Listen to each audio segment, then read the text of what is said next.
Well, I'm going to get started here. We got a lot of weather to talk about. We got ongoing tornado watches down in the deep south where severe weather is ongoing and is going to be going on later on today.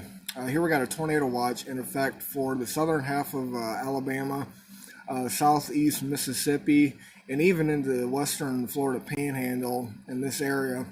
And this goes until 2 p.m. Central Daylight Time. We do have ongoing severe weather at the moment.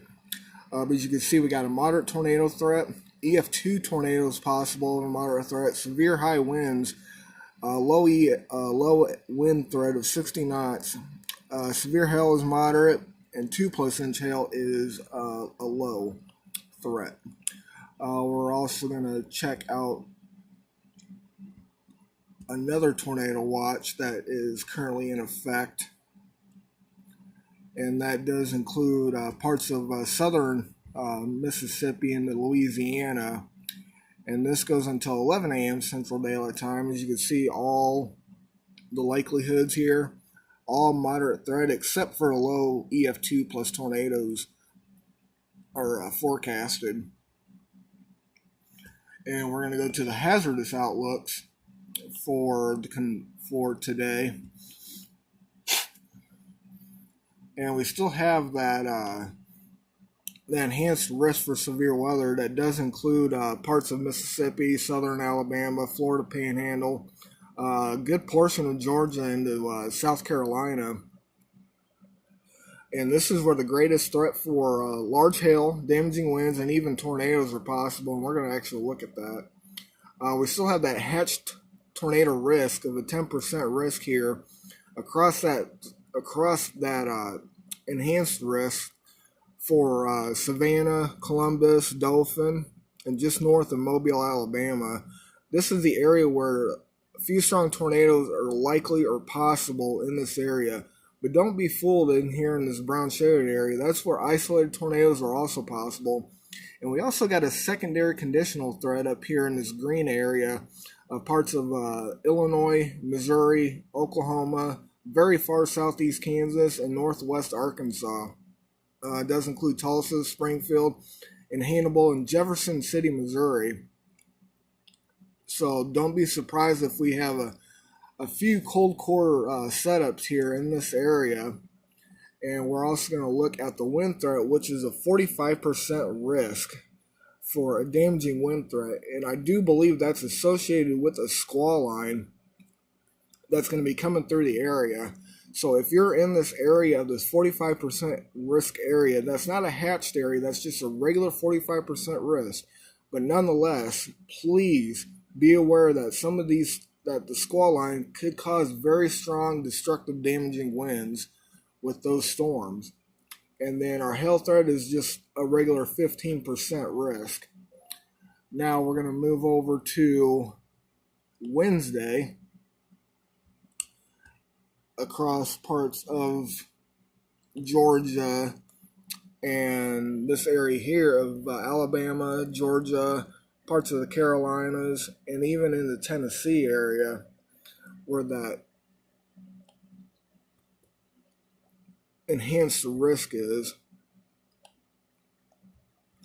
And we're also going to check the tornado threat as well, which is a 5%. We're waiting to see if that'll get upgraded or not. It depends on all the storm mode. So we will come back with an update on that. And the wind threat is a 30% risk. And that does include in that enhanced risk area. And then your hail is a 5%. So we're not really looking at much for a hail threat, just a damaging wind and an isolated tornado. But we're going to wait and see if that actually gets bumped up a bit. And then we're going to go to our Thursday, which does include a slight risk for severe weather across the Carolinas. It's not a huge threat. Right now, it's only 15% probabilistic. And we also got that 5% outlook for a good portion of Florida here.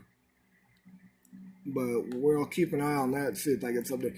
Now we're going to go to the hazardous outlook for all the watches, for all the weather alerts.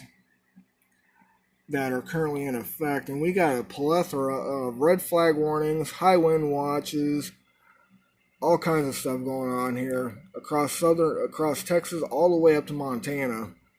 We do have that high wind watch, or high wind warnings, high wind warnings, all the way from Montana to Kansas.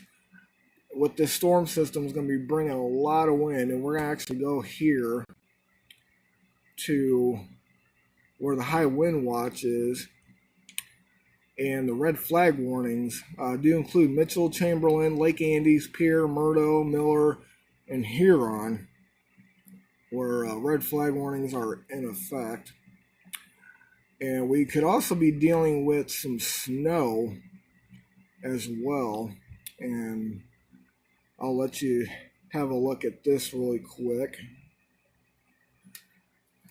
High temperatures in the 40 to 50 in most areas, dry fuels, low humidity, so we still got a lot of dry vegetation out there.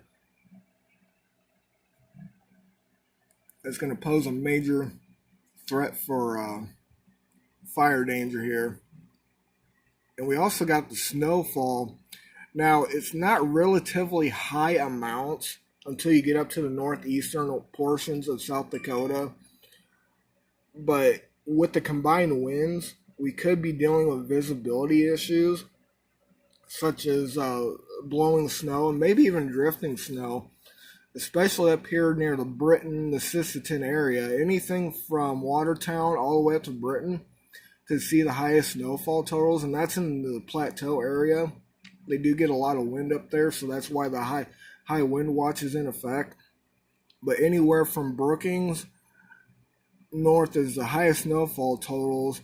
My county is right here, so we're looking at 1 to 2 inches of snow possible. From Watertown, 1 to 3, 2 to 5 up in Sisseton.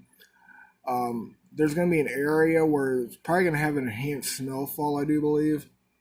So we're going to have to watch for that, where the greatest snowfall banding is going to be. And then we're going to take a look at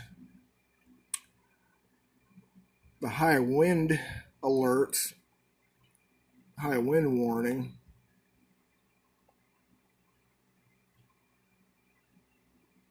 Let's see.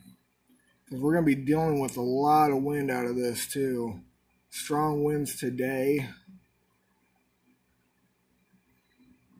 We're going to check the snowfall. Looks like the highest snowfall could be around the lead area with 3 to 4 inches.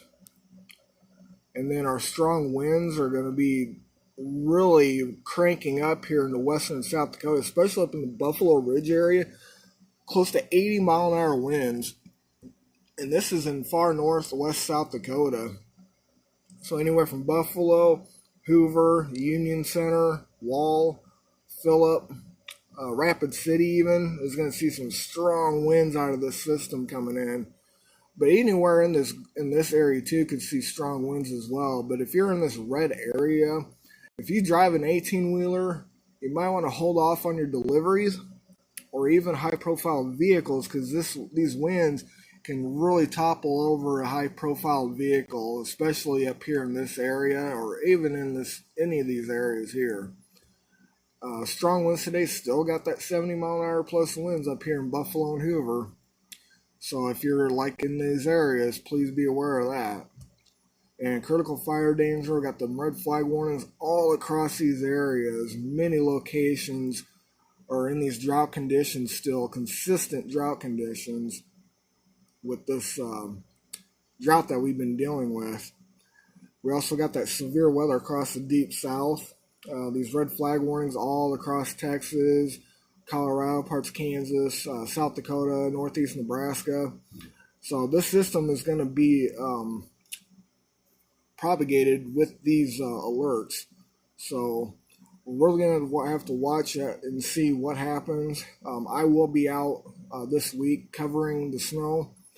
I do believe we'll have not blizzard warnings, but intermittent blizzard conditions due to the falling snow and the winds that we'll be dealing with up here. So everyone stay safe, stay tuned, and we'll have more updates coming up later this week.